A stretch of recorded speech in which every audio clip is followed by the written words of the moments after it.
Hello दोस्तों, cavity series में आपका स्वागत है।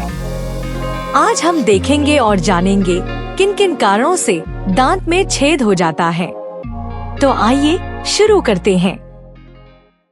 सबसे पहले हमें यह जानना पड़ेगा, दांत के छेद को मेडिकल भाषा में डेंटल कैविटी कहते हैं। दांत इंसान का सबसे मजबूत अंग है, लेकिन लगातार दांतों के अनादर से उसमें छेद बन जाता है, जिसे हम कैविटी कहते हैं।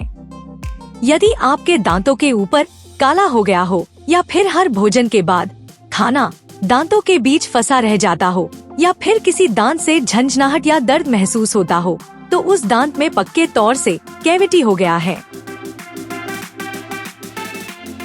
अब हम जानेंगे किस तरह दांतों में कैविटी होता है। जब भी आप भोजन करते हैं तो उस भोजन के छोटे छोटे कण दांतों में चिपक जाते हैं। उस कणों पर असंख्य बैक्टीरिया और कीटाणु आकर जमा हो जाते हैं और उस भोजन को पचाकर अपनी संख्या बढ़ाते रहते हैं। खाना पचाने के साथ साथ अपने शरीर से वो एसिड निकालते हैं जो दांतों के सतह पर फैल जाता है। इस एसिड को ब्रश करके अगर ठीक से साफ न किया जाए तो समय के साथ साथ दांत के सतह को पिघलाकर उसमें छेद बना देता है और कैविटी बन जाता है। धीरे धीरे वो छेद दांत के अंदर घुसता जाता है और एक बार दांतों के नस तक पहुंचने पर अति भीषण दर्द का सामना करना पड़ता है। अब हम जानेंगे किन किन कारणों से इंसान के दांतों में कैविटी होने के अवसर बढ़ जाते हैं। जो इंसान अपने दांतों को ठीक से ब्रश नहीं करते, उनके मसूड़े में गंदगी जम जाती है। उस गंदगी के आड़ में बैक्टीरिया और कीटाणु एसिड फैलाते रहते हैं और कैविटी बन जाते हैं। जब डेंटिस्ट उन दांतों को वॉश करते हैं, तभी उन कैविटी के मौजूदगी का पता चलता है।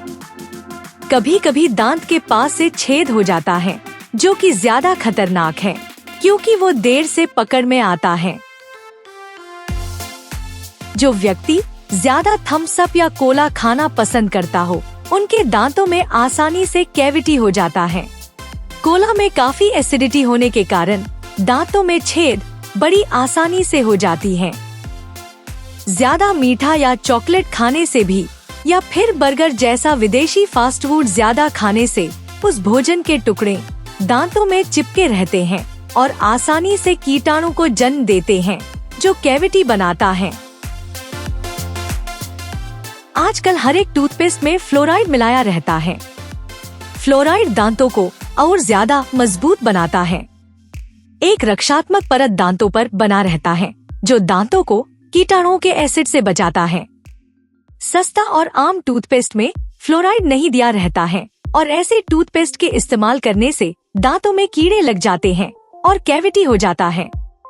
आपके टूथपेस्ट में फ्लोराइड है कि नहीं, यह देखकर ही खरीदे। कुछ लोगों के दांतों में दूसरों के मुकाबले आसानी से छेद हो जाते हैं। ऐसा जीन में असंगति के समस्या के कारण, या फिर गर्भावस्था में शारीरिक गठन में खामी होने के कारण हो सकता है। दांत का ऊपरी अंश नरम हो जाता है और कीटाणुओं के एसिड बड़ी आसानी से कैविटी बना देते हैं। कुछ लोगों को एक विशेष रोग होता है। इसे मेडिकल भाषा में ड्राई माउथ या सूखी मुंह कहा जाता है। इस रोग में उस व्यक्ति के मुंह से निकलती थूक की मात्रा काफी कम जाती है और मुंह हमेशा सूखा सूखा सा रहता है। जीभ और गाल हमेशा सूखे रहते हैं और जलने लगता है। बार बार लगातार पानी पीकर जबान को गीला रखना पड़ता है। दूसरों के मुकाबले कीटाणुओं के एसिड मुंह में आसानी से फैल जाता है और बड़ी आसानी से लगभग हर दांतों में कैविटी हो जाता है। क्या अक्सर ही आपके दांतों में खाना फंसा रह जाता है और उसे उंगलियों से पकड़कर न निकालने तक अटका ही रहता है? अगर आपके दांतों में झंझनाहट हो रहा हो, या फिर अक्सर ही रातों को दांतों में दर्द हो रहा हो, तो यह कैविटी होने के लक्षण हैं। डॉक्टर के डर से घर में गुराको मंजन या लौंग के सेवन से यह ठीक नहीं होते हैं। उल्टा समय के साथ साथ यह दर्द बढ़ता ही जाता है। इसीलिए चाहे आप बच्चे हो, जवान हो या फिर प्रवीण, डेंटिस्ट को दिखाकर ही सही इलाज के जरिए कैविटी का उपचार होता है। अगले वीडियो में हम देखेंगे दांतों के छेद कितने तरह के होते हैं। अगर आपको यह वीडियो पसंद आए तो इसे लाइक करें और चैनल को सब्सक्राइब करें और अपने दोस्तों और रिश्तेदारों के बीच इसे शेयर करें ताकि हमारे सारे वीडियोस फटाफट आप तक पहुंच जाए।